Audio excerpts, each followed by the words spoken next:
Hello बच्चों, कैसे हैं आप लोग। आशा है आप लोग सभी अच्छे होंगे। हम लोगों ने 11th क्लास की पढ़ाई जो है वो शुरू कर दी है। आप लोग इसका फर्स्ट चैप्टर देख रहे हैं और हमारा जो फर्स्ट बुक है उसका नाम है भारतीय संविधान, सिद्धांत और व्यवहार। और उसका जो फर्स्ट चैप्टर है कॉन्स्टिट्यूशन, संविधान, उसमें मैं आप लोगों को फिर से याद दिला दूं, पहले के वीडियोस में भी मैंने आपको बताया था कि ये जो चैप्टर है ये 3 चैप्टर को मर्ज करके, 3 चैप्टर को मिलाकर एक साथ बनाया गया है। आपकी बुक्स में चैप्टर नंबर 1, चैप्टर नंबर 2 और चैप्टर नंबर 9, ये 3 जो चैप्टर हैं इनमें आपको ये सारा कंटेंट मिलेगा जो यहाँ आपको स्लाइड में दिखाई दे रहा है।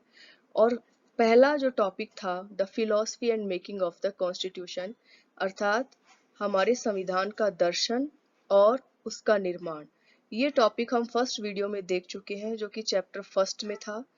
उसके बाद आज हम यहाँ पर सेकंड टॉपिक देखेंगे, फंडामेंटल राइट्स एंड ड्यूटीज, यानी मौलिक अधिकार और कर्तव्य।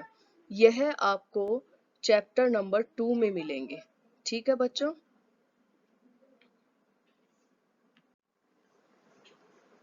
तो आज का जो हमारा वीडियो है वो है मौलिक अधिकारों के ऊपर। आप 11th क्लास में आए हैं बच्चों, और आप लोग अब एक देश के मूल नागरिक बनते जा रहे हैं। आपके ऊपर बहुत सारी जिम्मेदारियां हैं। उन जिम्मेदारियों के चलते आप लोगों को सबसे पहले जो नॉलेज होनी चाहिए वो है अपने मौलिक अधिकारों की नॉलेज। हम एक लोकतंत्र में रहते हैं और लोकतंत्र के लिए सबसे ज्यादा आवश्यक होते हैं मौलिक अधिकार। ये बहुत बड़ा टॉपिक है और इसमें हमें जो 6 मौलिक अधिकार मिले हैं उन सब का मैंने यहाँ पर वर्णन करने की कोशिश की है। तो ये एक पूरा वीडियो जो है वो मौलिक अधिकारों से रिलेटेड है। उम्मीद करती हूँ कि आप लोग सब इसको समझेंगे भी और इन्हें नोट भी करेंगे। ठीक है। तो सबसे पहले तो ये देखिए कि बच्चों को लिए ये जानना जरूरी है कि मौलिक अधिकार किसे कहते हैं। बच्चों, ये वो अधिकार हैं जो किसी भी व्यक्ति के जीवन के लिए सबसे ज्यादा आवश्यक समझे जाते हैं। ये माना जा सकता है कि इन मौलिक अधिकारों के अभाव में किसी व्यक्ति का संपूर्ण विकास नहीं हो सकता। तो मूल अधिकार, फंडामेंटल राइट्स, वो होते हैं जो किसी भी देश की सरकार आपको लिखित या अलिखित रूप से प्रदान करती है, जो उस देश के सभी नागरिकों को दिए जाते हैं, वो मूल अधिकार कहलाते हैं। हमारे जो संविधान है उसमें लिखित रूप से मौलिक अधिकारों का वर्णन किया गया है। अब देखिए, जो मेन मूल अधिकार हैं वो कौन कौन से हैं, यहाँ पर मैंने अनुच्छेद वाइज आपको बताए हैं। ये ऑब्जेक्टिव प्रश्न है। ये 6 मूल अधिकार जो आपको स्क्रीन पे दिखाई दे रहे हैं बच्चों, ये 6 ऑब्जेक्टिव प्रश्न है। और ऊपर वाली जो लाइन है कि मूल अधिकार संविधान के किस भाग में है, मूल अधिकार संविधान के भाग 3 में है। और कहाँ से कहाँ तक है, अनुच्छेद 12 से 35 तक। कहीं कहीं ये जिक्र भी आता है 14 से 35 तक। ठीक है। तो सबसे पहला जो अधिकार है वो है समानता का अधिकार, जो कि अनुच्छेद 14 से 18 तक है। दूसरा है स्वतंत्रता का अधिकार, जो अनुच्छेद 19 से 22 तक है। तीसरा है शोषण के विरुद्ध अधिकार, जो अनुच्छेद 23 और 24 में वर्णित है। चौथा है धार्मिक स्वतंत्रता का अधिकार, जो अनुच्छेद 25 से 28 में वर्णित है।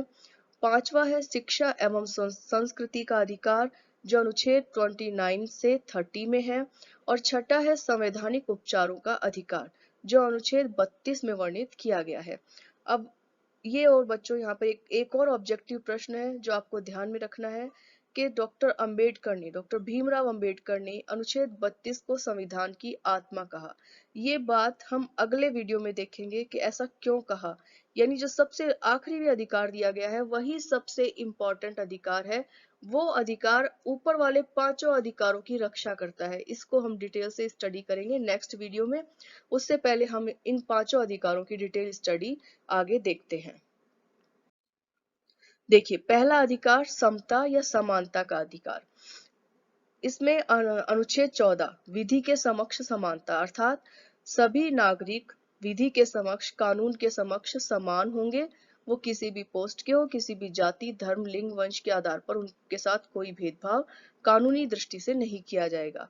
और अनुच्छेद 15 इसकी विस्तृत व्याख्या करता है कि धर्म, वंश, जाति, लिंग और जन्म स्थान आदि के आधार पर किसी व्यक्ति के साथ किसी प्रकार का कोई भेदभाव नहीं होगा।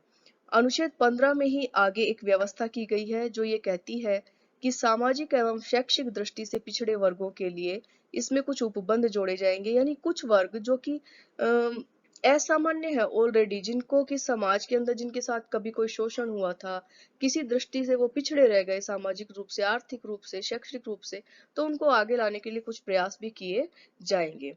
फिर अगला है अनुच्छेद 16 जो लोक नियोजन के विषय में अवसर की समानता। अवसर की समानता बच्चों ये भी आप डिटेल से आगे पढ़ेंगे, अर्थात कि सभी को समान अवसर प्राप्त हो इसकी व्यवस्था की जाए। इसको आप आरक्षण से समझ सकते हैं कि ऐसी व्यवस्था जो हमारे समाज के अंदर की गई है। अनुच्छेद 17 है छुआछूत या अस्पृश्यता का अंत कर दिया गया। ये एक अनुच्छेद बनाकर मौलिक अधिकारों में हमारे देश में, जब हमारा देश आजाद हुआ था तो ये एक बहुत बड़ी समस्या थी। महात्मा गांधी ने इसके लिए बहुत काम किया था और इसको फिर मौलिक अधिकार बना करके कोई भी अगर अस्पृश्यता का व्यवहार करता है तो वो दंडनीय अपराध होगा। फिर अनुच्छेद 18 जो है वो सभी प्रकार की उपाधियों का अंत करता है, केवल सेना की जो उपाधि है वही आगे प्रदान की जाएगी। तो ये था समानता का अधिकार। आर्टिकल वाइज आपको इन चीजों का ध्यान रखना है। ये सब आर्टिकल ऑब्जेक्टिव प्रश्न के रूप में पूछे जाते हैं और बड़े प्रश्न के रूप में भी मौलिक अधिकारों का प्रश्न बनता है। फिर अगला अधिकार है हमारा स्वतंत्रता का अधिकार। भारतीय संविधान के अनुच्छेद 19 में आज के समय में देश के नागरिकों को केवल 6 स्वतंत्रताएं प्राप्त है, जो कि निम्न है। कौन कौन सी है देखिए, आर्टिकल 19 में विचार और अभिव्यक्ति की स्वतंत्रता, आप सभी उससे परिचित है, बहुत अच्छी तरह परिचित है। अस्त्र शस्त्र रहित और शांतिपूर्ण सम्मेलन करने की स्वतंत्रता, समुदाय और संघ निर्माण की स्वतंत्रता, भ्रमण की स्वतंत्रता, भ्रमण यानी देश के किसी भी कोने में आप कहीं पर भी आ जा सकते हैं, आप पूरी तरीके से स्वतंत्र हैं। फिर है निवास की स्वतंत्रता, यानी देश के किसी भी हिस्से में आप अपना निवास कर सकते हैं। व्यवसाय की स्वतंत्रता, अर्थात आप अपना रोजगार चुन सकते हैं, आप बाध्य नहीं है कि आपको यही काम करना होगा, ये नहीं करना होगा, तो आप व्यवसाय चुनने के लिए भी पूरी तरीके से स्वतंत्र हैं। तो ये आर्टिकल 19 की स्वतंत्रताएं हैं जो सभी को दी गई है। अब बच्चों यहाँ पर एक चीज जो ध्यान में रखनी है कि 19 में पहले 7 स्वतंत्रताओं का जिक्र था, जिसमें एक स्वतंत्रता थी संपत्ति का अधिकार। तो अनुच्छेद नहीं, हमारा संविधान संशोधन 44 उसके द्वारा संपत्ति के अधिकार को और मूल अधिकारों की श्रेणी से निकालकर कानूनी अधिकार की श्रेणी में डाल दिया गया था। तो पहले हमें 7 स्वतंत्रताएं मिली हुई थी, अब हमें 6 स्वतंत्रताएं मिली हुई है। उसके बाद अनुच्छेद जो 20 है वो स्वतंत्रता के अंतर्गत ही आता है। तो किस प्रकार की स्वतंत्रता? अपराधों के लिए दोष सिद्धि के संबंध में संरक्षण, यानी किसी व्यक्ति या नागरिक को उसी विधि, इसमें ये जो अधिकार है ना बच्चों, ये आपको याद ध्यान रखना है कि किसी पर जब कानूनी मुकदमा चलता है या किसी पर कोई दोष लगाया जाता है तो वो किस तरीके से अपना बचाव कर सकता है, उससे संबंधित ये अधिकार है। तो वो क्या करेगा, कोई व्यक्ति अगर किसी को अपराधी ठहरा दिया गया तो उसके ऊपर कोई नया कानून बनाकर और फिर उसे दंडित नहीं किया जा सकता। जिस समय अपराध घटित हुआ है उस समय पर जो कानून था उसी कानून के अनुसार उसको दंडित किया जा सकता है। और फिर किसी भी व्यक्ति को किसी अपराध के लिए एक बार से अधिक दंडित नहीं किया जा सकता। किसी व्यक्ति को खुद के ही विरुद्ध गवाही देने के लिए बाध्य नहीं किया जा सकता। ये सारी चीजें मौलिक अधिकारों में वर्णित है, एक व्यक्ति के मूल अधिकार हैं ये।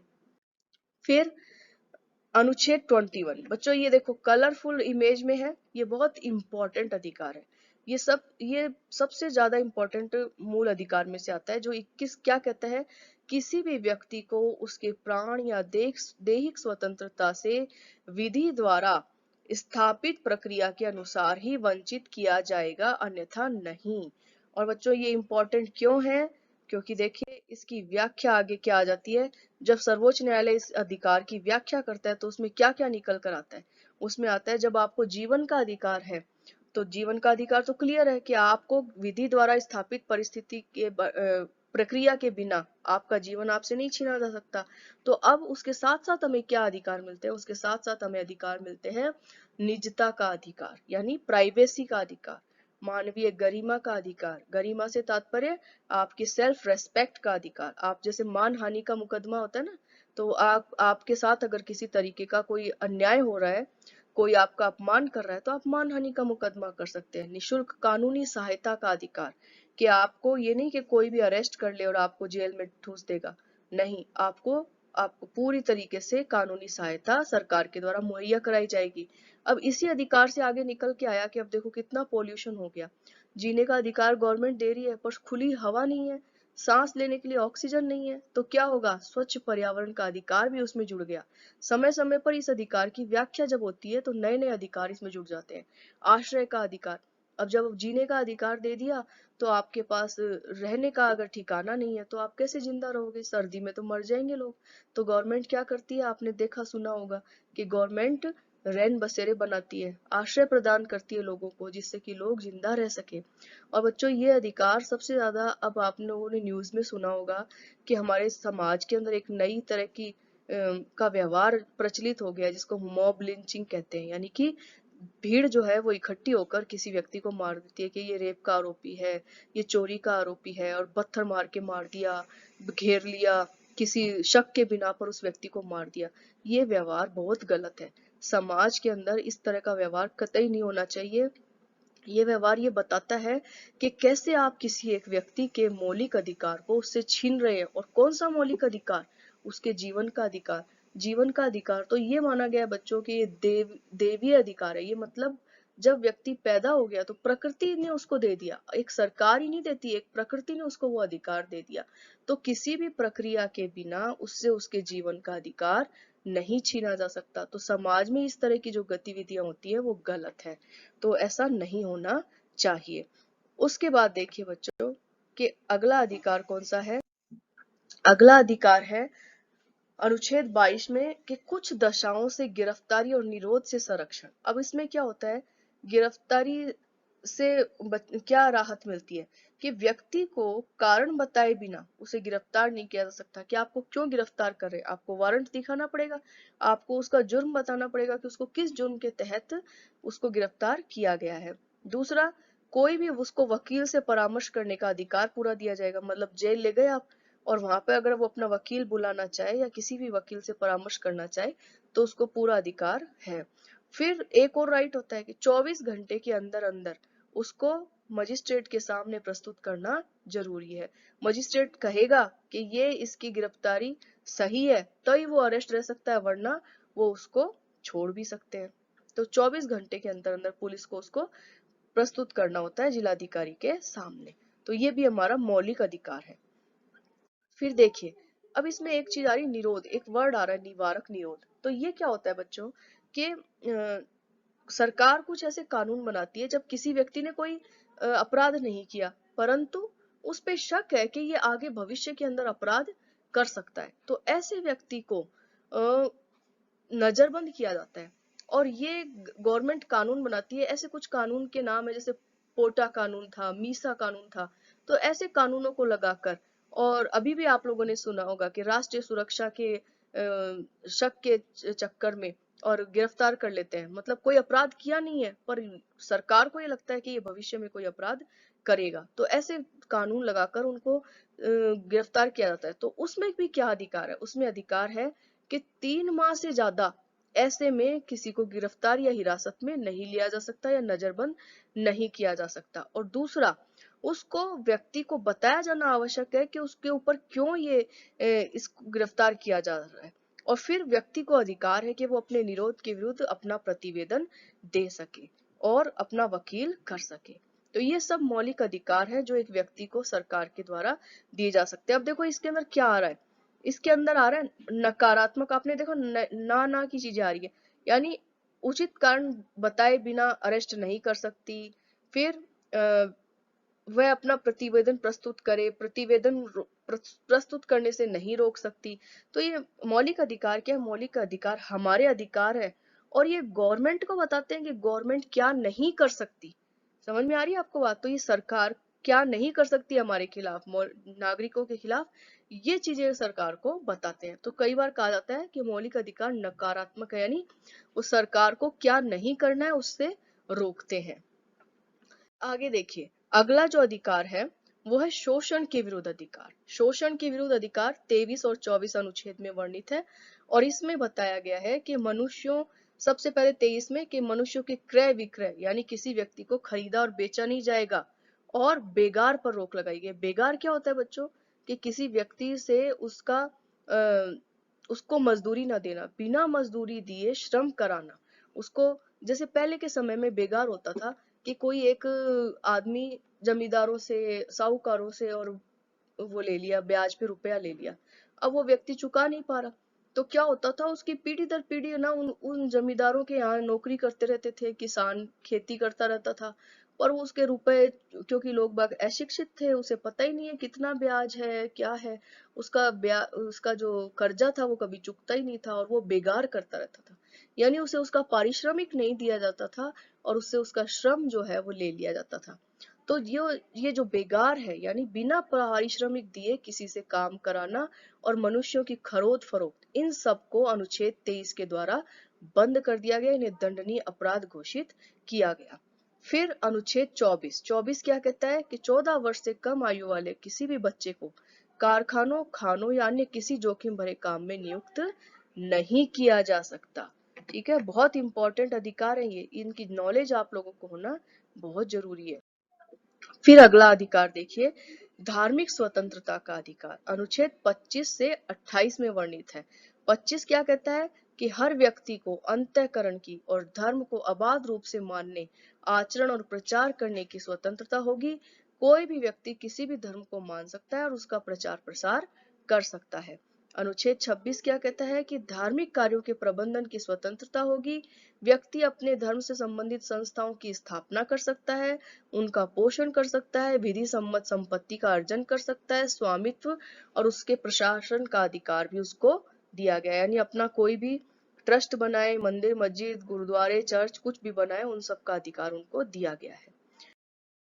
अगला अधिकार क्या है, अनुच्छेद 27, के राज्य किसी भी व्यक्ति को ऐसे कर देने के लिए बाध्य नहीं कर सकता जिसकी ये किसी विशेष धर्म अथवा धार्मिक संप्रदाय की उन्नति या पोषण में खर्च करना निश्चित किया गया हो, यानी कोई ऐसा टैक्स नहीं लगा सकता जो किसी धर्म विशेष के लिए हो, और ऐसा टैक्स देने के लिए किसी को फोर्स भी नहीं किया जा सकता, जिसका पैसा धर्म के लिए खर्च किया जाएगा। फिर आर्टिकल 29 क्या कहता है कि राज्य विधि से पूर्णतः पोषित किसी भी शिक्षण संस्थान में धार्मिक शिक्षा नहीं दी जाएगी, यानी जो फुली गवर्नमेंट स्कूल है उसमें कोई भी रिलीजियस रिलेटेड यानी धर्म की शिक्षा नहीं दी जाएगी, कोई धार्मिक अनुष्ठान नहीं किए जाएंगे, कोई धर्मोपदेश, कोई बाबा जी कोई भी आकर प्रवचन वगैरह नहीं देंगे, और उनको अगर कोई देता है तो किसी को सुनने के लिए बाध्य नहीं किया जाएगा। और फिर अगला अधिकार आता है शिक्षा व संस्कृति का अधिकार, जो 29 और 30 नंबर के आर्टिकल में है। बच्चों, ये अधिकार भारत के लिए बहुत इंपॉर्टेंट है। कैसे कि भारत के अंदर बहुत सारी संस्कृतियां हैं, तो हर व्यक्ति को, यहाँ पर देखो अल्पसंख्यक का जिक्र आया कि अल्पसंख्यकों के हितों का संरक्षण करने के लिए, यानी ऐसी ऐसी संस्कृति जो कुछ लाख लोगों के बीच फल फूल रही है, तो उनको भी अधिकार है कि वो अपनी संस्कृति और शिक्षा का पूरा संरक्षण कर सके। इसके तहत प्रावधान किया गया है कि भारत के किसी भी भाग में रहने वाले नागरिकों के अनुभाग समूह को, जिनकी अपनी बोली है, भाषा है, लिपि है, संस्कृति को सुरक्षित रखने का अधिकार दिया जाता है। इसके तहत किसी भी नागरिक को राज्य के अंतर्गत आने वाले कोई भी क्षेत्र या स्थान में धर्म, जाति या भाषा के आधार पर प्रवेश से रोका नहीं जाएगा। देखो ये मुद्दा आप सुनते हैं ना कि कई मंदिर ऐसे हैं जहाँ पर ना लोगों के प्रवेश, कोई महिला को एंट्री नहीं है, कहीं दलितों को एंट्री नहीं है, तो ये चीजें देखो आज भी हम उन अधिकारों के लिए लड़ रहे हैं, आज भी हमें इनके लिए स्ट्रगल करना पड़ रहा है, जबकि हमारा जो संविधान है वो हमें अधिकार देता है कि ऐसे किसी को भी रोका नहीं जा सकता। नागरिकों के अनुभाग का अभिप्राय अल्पसंख्यक या बहुसंख्यक दोनों से है, यानी अल्पसंख्यक भी ऐसा नहीं करेंगे, मतलब कोई भेदभाव नहीं करेंगे, और बहुसंख्यक भी नहीं करेंगे, और दोनों को ही पूरे तरीके से अधिकार बराबर रूप में मिलेंगे। फिर देखिए उसके बाद क्या है, यहाँ पे अल्पसंख्यक की कोई परिभाषा नहीं दी हमारे संविधान ने कि अल्पसंख्यक कौन कहलाएगा। अब उच्चतम न्यायालय ने सबसे पहले जब इसकी परिभाषा दी तो इसको केंद्र और राज्य दोनों पर छोड़ दिया। आप लोगों ने पढ़ा भी होगा कि कई मुद्दे ऐसे हैं जिन पर केंद्र और राज्य दोनों निर्णय लेते हैं, और दोनों के बीच में विवाद होने पर केंद्र का निर्णय मान्य होता है। तो अल्पसंख्यक कौन है, हर राज्य अपने अपना अलग डिसाइड करता है। यहाँ पे मैंने एक एग्जांपल बताया है, जैसे एमपी में और दिल्ली में जैन समुदाय को अल्पसंख्यक का दर्जा प्राप्त है, लेकिन अन्य राज्यों में इसे बहुसंख्यक का दर्जा प्राप्त है। तो ये क्या है कि ये एक राज्य स्टेट डिसाइड करेगा कि उसके स्टेट में माइनॉरिटी कौन है, अल्पसंख्यक कौन है। ठीक है बच्चों, तो ये नॉलेज भी आपको होनी चाहिए। आप लोग इसमें यहाँ पर देखते होंगे कि जैसे ओबीसी सर्टिफिकेट आपसे मांगते हैं, SC ST सर्टिफिकेट मांगते हैं, तो कहते हैं ना कि भाई SC ST सर्टिफिकेट तो पूरे देश का होता है, और ओबीसी क्या होता है, ओबीसी एक स्टेट का होता है पर्टिकुलर, कि उस स्टेट में इस जाति को बैकवर्ड क्लास का दर्जा दिया गया, किसी दूसरे स्टेट में उस जाति को बैकवर्ड क्लास नहीं माना गया। ठीक है, तो ये बात भी आपको ध्यान रखनी है। अब देखिए अनुच्छेद 30 क्या कहता है, शिक्षा संस्थाओं की स्थापना और प्रशासन करने का अल्पसंख्यक वर्गों का अधिकार, यानी कोई भी अल्पसंख्यक वर्ग किसी भी तरीके से अपने शिक्षण संस्थान की स्थापना कर सकता है और अपने धर्म से रिलेटेड या अपनी और भी किसी चीज से रिलेटेड शिक्षा दे सकता है। इसके द्वारा अल्पसंख्यकों को अपने शिक्षण संस्थान स्थापित करने तथा उनका प्रबंधन करने की स्वतंत्रता प्रदान की गई है। 44वें संविधान संशोधन अधिनियम 1978 के द्वारा यदि राज्य किसी अल्पसंख्यक आयोग की शिक्षा संस्था की संपत्ति का अधिग्रहण करता है तो उस संस्था के लिए एक निश्चित मुआवजे की व्यवस्था करनी होगी, जिससे उनके अधिकार निर्बाधित या निराकृत ना हो। अब देखो, तीन प्रकार की अल्पसंख्यकों की शिक्षण संस्थाएं हैं। एक जो राज्य से आर्थिक सहायता भी लेती है और मान्यता लेती हैं, और दूसरी जो मान्यता लेती है पर सहायता नहीं लेती है, और तीसरी होती है जो न मान्यता लेती है और न सहायता लेती है। तो राज्य अपने आप में इस तरीके से उनको नियंत्रित भी करता है। अब अगला जो अधिकार है बच्चों, ये है 32वां संवैधानिक उपचारों का अधिकार, और यह है पूरा एक बड़ा प्रश्न है। इसे हम अगले वीडियो में डिटेल से देखेंगे। इसमें जो रिट दी गई है 5 प्रकार की, हम उनका डिटेल से अध्ययन करेंगे। तब तक आप इन 5 अधिकारों को अच्छी तरह से पढ़ेंगे और नोट करेंगे। और बच्चों, ये वीडियो देखने के लिए थैंक्स। आप ये चैनल सब्सक्राइब कीजिए, लाइक कीजिए, और आपको कोई भी डाउट है तो आप कमेंट बॉक्स में उसमें कमेंट करके आप अपने प्रश्न भी पूछ सकते हैं। घर पे रहिए, सुरक्षित रहिए और खुश रहिए।